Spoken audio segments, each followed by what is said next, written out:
Hello family, good evening, જય શ્રી કૃષ્ણ, જય ભૂચરમાં. તો આજે આપણો વ્લોગ રાત્રે જ ચાલુ કર્યો હતો કે આપણા બીજા દિવસે નવરાત્રિ ચાલુ થવાની હતી ને, તો મંદિરની અંદર આપણે સીરી જે લગાવવાની હતી અને મંદિરની સફાઈ કરવાની હતી. તે જો નેન્સુ મંદિરની સફાઈ કરવા માટે બેસી ગઈ છે. તો ભીનું કપડું ને કોરું કપડું લઈને સરસ મંદિરની સાફ સફાઈ કરી દીધી હતી. અને પછી એ મંદિરની અંદર આપણે એલઈડી લાઇટ લાવ્યા હતા કે જેને બંને બાજુથી આપણે સેલો ટેપ જે લગાવવાની આવે છે ને, એ લગાવીને પછી એને લગાવવાની હતી. તો હું નેન્સી બે જણા જોડે બેઠા હતા અને વાતો કરી જતા હતા કે કેવી રીતે લગાવવી આપણે સેલો ટેપ ને બધું, અને સિરીજ અંદર કેવી રીતે લગાવીશું તો મંદિરમાં આવી જશે. એટલે હું એને બતાવતી હતી કે તું આ બાજુથી લઈને લગાવી દે છે એટલે આખા મંદિરમાં આવી જશે. તો એણે જો એલઈડી લગાવવાની ચાલુ કરી હતી અને એણે બધી બાજુથી એલઈડી લાઇટ લગાવી દીધી હતી અને બહુ જ સરસ લગાવી હતી. જેમ જેમ સેલો ટેપ ખોલતી જાય એમ એમ એને લગાવવાની હતી. તો એણે લગાવવાની ચાલુ કરી દીધી હતી. સેલો ટેપ ખોલી જતી હતી ને લગાવી જતી હતી. તો જો ચારે બાજુ મંદિરમાં અંદર એલઈડી લગાવી દીધી હતી. અને હવે આપણે ચાલુ કરીને પછી જોઈશું કે કેટલું અજવાળું અંદર લાગે છે.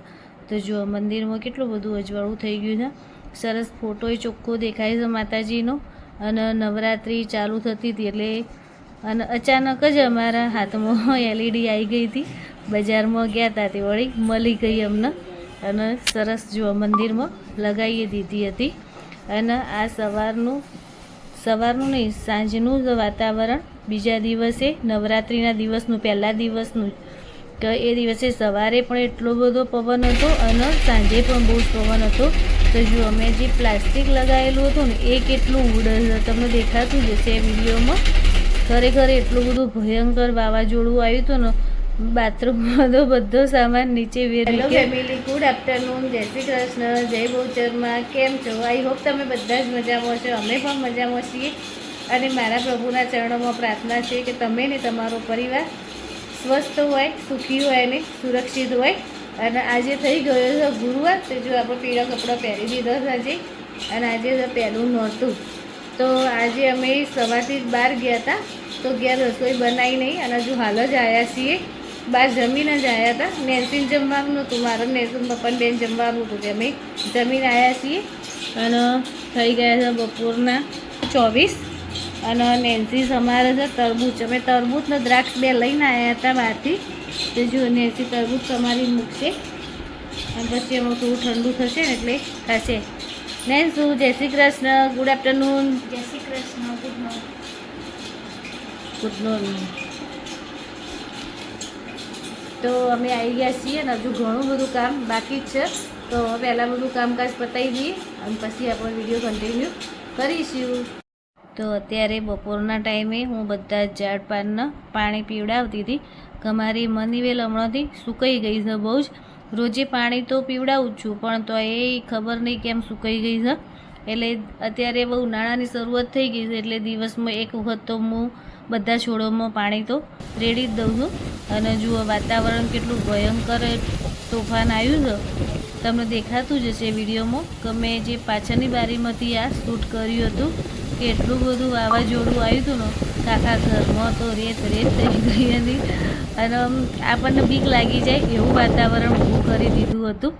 અને જુઓ ઘરમાં કેટલી રેત થઈ ગઈ છે કે જે હું પગેથી ભેગી કરીને તમને બતાવતી હતી કે કેટલી બધી રેત આવી ગઈ છે ઘરમાં. ખૂબ જ રેત ઘરમાં ભરાઈ ગઈ હતી. એટલે આમ તો કેવું થાય કે હું સાંજે 6 કે 7 વાગ્યા પછી હું કોઈ દિવસ કચરો વાળતી નહીં, પણ એ દિવસે તો બહુ જ આવું વાવાઝોડું આવ્યું હતું ને તે આખા ઘરમાં રેત થઈ ગઈ હતી. તે જુઓ કેટલી બધી રેત નીકળી છે. બધા દરવાજા બારીઓ બધું બંધ કરી જ દીધું હતું.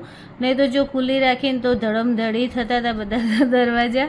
એટલે બંધ કરી જ દેવા પડે.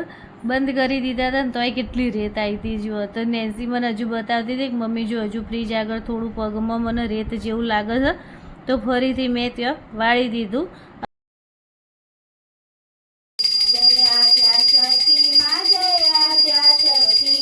અખંડ બ્રહ્માંડ દીપાવ્યા પડવે પંડિત ઓમ તમે જે હાલ આરતી જોઈ એ પહેલા દિવસની હતી. નવરાત્રિનો પહેલા દિવસ સાંજે કરી હતી ને આપણે આરતી, એ હતી. અને બીજા દિવસે, નવરાત્રિના બીજા દિવસે આપણે નીકળ્યા હતા બહુચરાજી જવા માટે. તો ઘેરથી હું કૂતરાને પીવડાવવા માટે દૂધને લઈને નીકળી હતી. તો મેં કીધું ચલો જતાં પહેલાં રસ્તામાં કૂતરાને આપણે દૂધે પીવડાવી દઈએ. અને આગળ જતાં ત્યાં આગળ ગાયોવાળા ઊભેલા જ હોય છે, જે ચાર લઈને કે આપણે ગાયોનો જે આપણે ચારો ખવડાવવો હોય ને તો એના માટે. તો હું નેસુન પપ્પા નેસુ ત્રણેય જણા ત્યાં ઉતરી ગયા હતા. તો હેલો ફેમિલી, ગુડ મોર્નિંગ, જય શ્રી કૃષ્ણ, જય બોચરમાં. કેમ છો? આઈ હોપ તમે બધા જ મજામાં છો. અમે પણ મજામાં છીએ. અને મારા પ્રભુના ચરણોમાં પ્રાર્થના છે કે તમે ને તમારો પરિવાર ખૂબ જ સુખી હોય, સ્વસ્થ હોય ને સુરક્ષિત હોય. તો આજે અમે નવરાત્રિ ચાલે છે ને એટલે બહુચરમાં દર્શન કરવા માટે નીકળ્યા છીએ ઘેરથી બહુચરાજી જવા માટે. તો વચમાં કડી આવી હતું, તો ત્યાં આગળ અમે શેરડીનો રસ પીએ જ છીએ. તો ત્યાં આગળ અત્યારે અમે ઊભા રહ્યા છીએ. અને તો 20 રૂપિયામાં એટલો મોટો ગ્લાસ આપે છે ને કે હું તમને બતાવું તો કેટલો મોટો ગ્લાસ આપે છે. જુઓ, મોટો જમ્બો ગ્લાસ ભરીને શેરડીનો રસ આપે છે 20 રૂપિયાનો. તે જો મારો, નેન્સુનો અને નેન્સુન પપ્પાનું એ તો પી ગયા. તો અમે હવે શેરડીનો રસ પી લઈએ પહેલાં, પછી આગળ કન્ટિન્યુ કરીએ. અને હવે આપણે પહોંચી ગયા સીધા બહુચરાજી માતાના મંદિરે બહુચરાજીમાં. તો જો સરસ ધજાના દર્શન થાય છે. તમે બધાએ સરસ દર્શન કરીને પાવન થજો, માતાજીના આશીર્વાદ લઈ લેજો. અને આપણે બહુચરાજીમાં સરસ માતાજીના દર્શન કરી લીધા હતા. કે જે મેઇન જગ્યા હોય છે ને ત્યાં આપણને અત્યારે કામ ચાલુ હોય છે એટલે ઉપર જવા દેતા નહીં દર્શન કરવા અત્યારે, કારણ કે મંદિરનું કામકાજ ચાલુ છે ને એટલે. પણ જે વરખડીવાળું માતાજીનું મંદિર છે ને ત્યાં બધાએ સરસ અમે દર્શન થઈ ગયા હતા. સહેજે ગીર્દી હતી નહીં અને સરસ દર્શન કરી દીધા હતા. અને ત્યાંથી પછી અમે આવી ગયા હતા હોટલમાં જમવા માટે. તો જમવામાં અમે ગુજરાતી ડીશ જ મંગાવી હતી કે જેમાં દાળ ભાત શાક રોટલી હતું, દહીં તીખારી હતી અને એક કઠોળ હતું અને પાપડ હતું, છાશ હતી. સરસ જમવાનું હતું. તે જે હોટલવાળા ભૈયા આવીને અમને પૂછી જતા હતા કે બેન કેવું લાગ્યું તમને જમવાનું? ખરેખર બહુ જ સરસ હતું. અને જમીન અમે ત્યાંથી નીકળી ગયા હતા. તો રસ્તામાં આવતા જુઓ અમને ટ્રેન નડી. હેલો ફેમિલી, ગુડ મોર્નિંગ, જય શ્રી કૃષ્ણ, જય બોચરમાં. કેમ છો? આઈ હોપ તમે બધા જ મજામાં છો. અમે પણ મજામાં છીએ. અને મારા પ્રભુના ચરણોમાં પ્રાર્થના છે કે તમે ને તમારો પરિવાર ખૂબ જ સુખી હોય, સ્વસ્થ હોય ને સુરક્ષિત હોય. તો થઈ ગયા છે સવારના 10:53. 54 આમાં 54 બતાવે, 10:54. અને ટાઈમ થઈ ગયો છે આપણો રસોઈ બનાવવાનો. તો રસોઈમાં આજે આપણે બનાવવાનું છે દાળ ભાત શાક રોટલી અને થોડો કંસાર બનાવીશું આપણે. કારણ કે 2 દિવસ જતા રહ્યા નવરાત્રિના. તો પહેલા દિવસે આપણે બહાર ગયા હતા તો નહોતું થયું. અને કાલે આપણે બહુચરાજી ગયા હતા એટલે આપણે ઘેર રસોઈ બનાવી નથી. પણ આજે તો ઘેર જ છીએ એટલે મેં કીધું ચલો થોડો કંસાર બનાવી દઉં, માતાજીના નવરાત્રિ ચાલે છે એટલે. તો આજે આપણે બનાવી દઈએ દાળ ભાત શાક રોટલી અને કંસાર. તો કન્ટિન્યુ રહેજો. તો આજે ત્રીજો દિવસ હતો નવરાત્રિનો અને આપણે ઘેર બનાવવાનું હતું આજે દાળ ભાત શાક રોટલી અને કંસાર. તો જો દાળ લઈ લીધી હતી મેં. દાળને સરસ 3 થી 4 પાણીથી મેં ધોઈ દીધી અને ચોખાઈ લઈ લીધા હતા.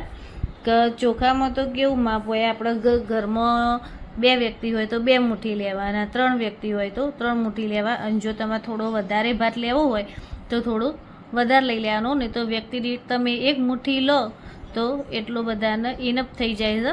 તે એ રીતે મેં દાળ ધોઈ દીધી અને ચોખાએ મેં માપ પ્રમાણેમાં 3 જણના 3 મુઠ્ઠી લઈ લીધા હતા. અને જો સરસ 3-4 પાણીથી મેં ચોખાઈ ધોઈ દીધા હતા. અને સરસ ધોઈ અને એમાંય પાણી ઉમેરી દીધું હતું. અને દાળની અંદર મેં નાખી હતી મેથી, 1 ટામેટું સમારી દીધું હતું. પછી ગેસ ચાલુ કરીને તપેલી દાળની મૂકી દીધી. એના ઉપર મેં કાણાવાળી ડીશ મૂકી હતી. એના પર ચોખાની જે તપેલી હતી એ મૂકી. એની અંદર મીઠું નાખ્યું, થોડું ઘી નાખી દીધું હતું. અને હવે આપણે બીજી મોટી તપેલી લઈને એના પર ઢાંકી દઈશું કે જેથી કરી અને ધીમા ગેસે આપણે સરસ એના દાળના ભાત બંને તૈયાર થઈ જશે. અડધો-પોણો કલાક લાગશે પણ દાળના ભાત બંને જોડે બની જશે. દાળે બફાઈ જશે અને ભાતે થઈ જશે. તો દાળ ભાત થાય ત્યાં સુધીમાં જો આપણે રોટલીનો લોટે સરસ બાંધી દીધો હતો અને લોટ ટૂંપીને મૂકી દીધો હતો. અને આજે કંસાર બનાવવાનો હતો એટલે જોડે બીજું તો કયું શાક બનાવવું, એટલે મેં કીધું ચલો બટાકાનું શાક બનાવી દઈએ. તો બટાકાની છાલ હું કાઢતી નહીં, કારણ કે જો છાલ કાઢીને આપણે શાક બનાવીએ ને તો પછી શાકનો ટેસ્ટ થોડો ફીક્કો લાગે છે. તે જો શાકે મેં સમારી દીધું હતું અને એને 2-3 પાણીથી સરસ ચોખ્ખું ધોઈ દીધું હતું. અને શાક વઘારવાની મેં તૈયારી કરી દીધી હતી, પણ એ પહેલાં મેં મસાલિયું ધોઈને મૂક્યું હતું. તે પહેલાં મસાલિયું આપણે ભરી દઈએ. તે જો મસાલિયામાં પહેલું આપણે રાઈ ભરી દીધી, પછી જીરું જે બચેલું હતું છાલિયામાં એ કાઢીને રાખ્યું હતું મેં, એ ભરી દીધું. અને મેથી વાડકીમાં કાઢીને રાખી હતી, તો વાડકી આપણે છાલિયામાં ભરી દઈએ. અને હવે બીજા 4 ડબ્બીઓ ખાલી રહી શકશે, મરચું, હળદર, ધાણા જીરું અને હિંગની.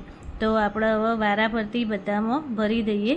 તો જુઓ પહેલું આપણે મરચું ભરી દીધું, એમાં મસાલિયું ચોખ્ખું હોય અને જો ભરેલું હોય તો રસોઈ કરવાની આપણને મજા જ આવે. જો આપણે હળદરે ભરી દીધી હતી એની અંદર, અને હવે ભરી દઈશું આપણે ધાણા જીરું. મસાલું એકદમ ચોખ્ખું રાખવું, અને આવી રીતે ભરેલું હોય તો રસોઈ કરતાં આપણને સારું ફાવે. અને હવે ભરી દઈશું આપણે હિંગ. વચ્ચેનું છાલ્યું હિંગનું તો તેમાં હિંગ ભરી દઈશું. તો જો આપણું સતરંગી મસાલિયું તૈયાર થઈ ગયું. બધા કલરફુલથી ભરેલું મસાલિયું આપણું રેડી. અને હવે આપણે શાક વઘારવાની તૈયારી કરી દઈશું. તો શાક વઘારવા માટે મૂકી દીધું હતું મેં કુકરની અંદર. હું બટાકાનું શાક વઘારું ને એટલે પહેલાં અડધી ચમચી તો અંદર મેથી લઈ લઉં, પછી રઈનો વઘાર કર્યો, લીલા મરચાં, ટામેટાં, મીઠો લીમડો લીધો હતો, અને પછી એ સંતળાઈ ગયું એટલે એની અંદર પછી મેં હિંગ નાખી દીધી હતી થોડી, અને બટાકા વઘારી દીધા હતા મેં. તો જો સરસ બટાકાનો વઘાર કરી દીધો છે. અને હવે એની અંદર આપણે બધા મસાલા કરી દઈશું. તો મસાલામાં આપણે લઈ લીધું હતું મીઠું, મરચું, હળદર, ધાણા જીરું, અને થોડું તેલમાં એને સંતળાવા દઈશું ધીમા ગેસે. પછી એમાં પાણી ઉમેરીશું, અડધો ગ્લાસ જેવું પાણી નાખીશું એની અંદર, અને નાખીશું અંદર ગોળ આપણે, કારણ કે બટાકાની શાકમાં તો ગોળ હોય ને તો જ એનો ટેસ્ટ આવે છે. અમને બટાકાનું શાક હોય તો અંદર ગોળ તો જોવો જ છે. અને જો એટલી વારમાં તો આપણી દાળે સરસ બફાઈને તૈયાર થઈ ગઈ હતી. તો એની અંદર આપણે બ્લેન્ડરે જો સરસ ફેરવી દીધું છે કે દાળ આપણી એક રસ મસ્ત તૈયાર થઈ જાય. તો દાળ જ્યારે બાફવા મૂકીને ત્યારે એની અંદર આપણે ટામેટું નાખ્યું હતું, પણ બ્લેન્ડર ફેરવીએ ને એટલે સરસ એક રસ થઈ જાય. તો દાળની અંદર મેં નાખ્યું હતું અંદર મરચું, હળદર, ધાણા જીરું, પછી લીલા મરચાંના ટુકડા કરીને રાખ્યા હતા એ અંદર એડ કરી દીધા, અને થોડું આદું અંદર છીણી લીધું હતું, મીઠું અંદર નાખી દીધું. તો જુઓ સરસ બધું મિક્સ કરી દીધું. અને હવે હજુ અંદર ગોળ નાખવાનું રહી ગયું છે, તે આપણે ગોળ નાખી દઈશું. દાળ તો કેવું હોય, ખાટી મીઠી હોય તો જ આપણને ભાવે. તો જો આ દાળ સરસ ઉકળવા માંડી છે એટલે આપણે એક બાજુ એનો વઘારે મૂકી દીધો છે.